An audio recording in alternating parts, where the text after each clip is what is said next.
नमस्कार किसान भाइयों, स्वागत है आपका हमारे चैनल पर। किसान भाइयों, क्या आप भी हर साल धान की खेती में जी तोड़ मेहनत करते हैं, महंगे से महंगा खाद पानी देते हैं, फिर भी आखिर में पैदावार उम्मीद के मुताबिक नहीं मिलती? अक्सर हम छोटी छोटी ऐसी गलतियां कर बैठते हैं जो हमारी पूरी फसल को बर्बाद कर देती है। लेकिन इस साल ऐसा नहीं होगा। आज के इस वीडियो में हम धान की वैज्ञानिक खेती की A to Z जानकारी देखने वाले हैं। खेत की तैयारी, बीज का उपचार, खाद का सही मात्रा और रोगों से बचाव, सब कुछ बिल्कुल आसान भाषा में। अगर आप इस तरीके को अपनाते हैं तो आपकी लागत आधी हो जाएगी और पैदावार दोगुनी। इसलिए वीडियो को बिना स्किप किए आखिर तक जरूर देखिएगा। ये जानते हैं आज की कुछ जानकारियां। सही समय और उन्नत किस्में। सबसे पहले बात करते हैं सही समय और मिट्टी की। धान के लिए गर्म और आर्द्र जलवायु सबसे बेस्ट मानी जाती है। तापमान की बात करें तो 20 से 37 डिग्री सेल्सियस इसके लिए सबसे उत्तम है। मिट्टी हमेशा ऐसी चुनें जिसमें पानी रोकने की क्षमता ज्यादा हो, जैसे चिकनी या दोमट मिट्टी। अब बात आती है सबसे जरूरी कदम की, सही किस्म का चुनाव। अपने इलाके के पानी और समय के हिसाब से ही वैरायटी चुनें। कम समय वाली किस्में जैसे पूसा, बासमती 1509 या PR 126 से ये कम पानी में भी अच्छी हो जाती है। मध्यम और लंबी अवधि वाली किस्में जैसे पूसा, बासमती 1121, सरजू 52 या हाइब्रिड किस्में जैसे राइस बायर 6444, याद रखिए सही बीज ही बम्पर पैदावार की नींव है। नर्सरी की तैयारी और बीज उपचार। किसान भाइयों, दूसरी सबसे बड़ी गलती लोग यही करते हैं, वे बिना उपचार किए ही बीज बो देते हैं, जिससे बाद में जड़ गलन और बगाने जैसी बीमारियां आती हैं। बीज उपचार का तरीका नोट कर लीजिए। 10 लीटर पानी में 10 ग्राम कार्बोडाइजिम और 1 ग्राम स्ट्रेप्टोक्लीन मिलाएं। इस घोल में बीज को 24 घंटे के लिए भिगो कर रखें, जिसके बाद बीज को निकालकर जूट की बोरी से ढककर अंकुरित होने के लिए रख दें। नर्सरी के लिए मई का दूसरा पखवाड़ा से लेकर जून का महीना बेस्ट है। मुख्य खेत के सिर्फ 10वें हिस्से में नर्सरी तैयार करें और उसमें भरपूर सड़ी हुई गोबर की खाद जरूर डालें। मुख्य खेत की तैयारी और रोपाई।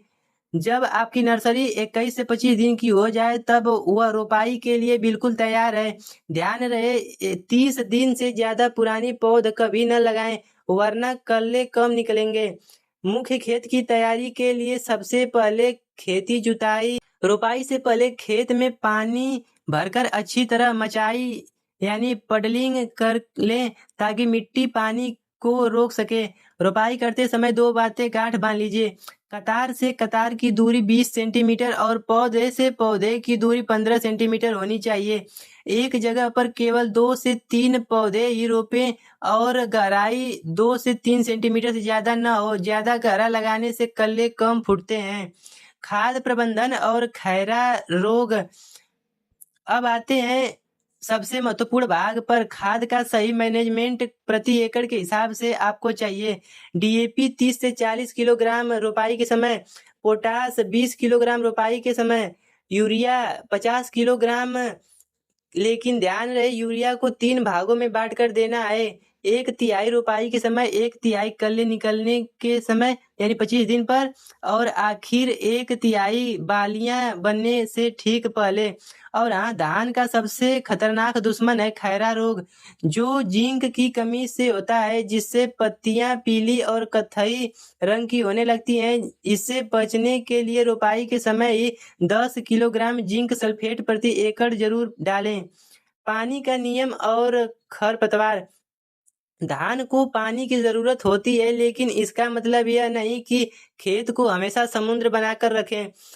रोपाई की शुरुआती 15 दिनों तक खेत में 4 से 5 सेंटीमीटर पानी भरा रहना चाहिए, ताकि पौधे अच्छी तरह से जड़ पकड़ लें। इसके बाद पानी सूखने पर ही दोबारा पानी लगाएं। खरपतवार घास को रोकने के लिए रोपाई के 2 से 3 दिनों के भीतर ही प्रीटिलॉक्टोर या बूटाक्लोर दवा को 60 किलोग्राम सूखी रेत में मिलाकर पूरे खेत में समान रूप से छिड़क दें। उस समय खेत में पानी होना जरूरी है। जब आपकी फसल की बालियां 80% तक सुनहरी हो जाएं, तब समझें कि कटाई का समय आ गया है। मड़ाई के बाद अनाज को धूप में अच्छे से सुखा लें ताकि भंडारण के समय उसमें कीड़े न लगे। किसान भाइयों, अगर आप इस वैज्ञानिक तरीके से कदम आगे बढ़ाएंगे तो आपकी मेहनत की सफल होगी और आपकी जेब भी खुशियों से भरेगी।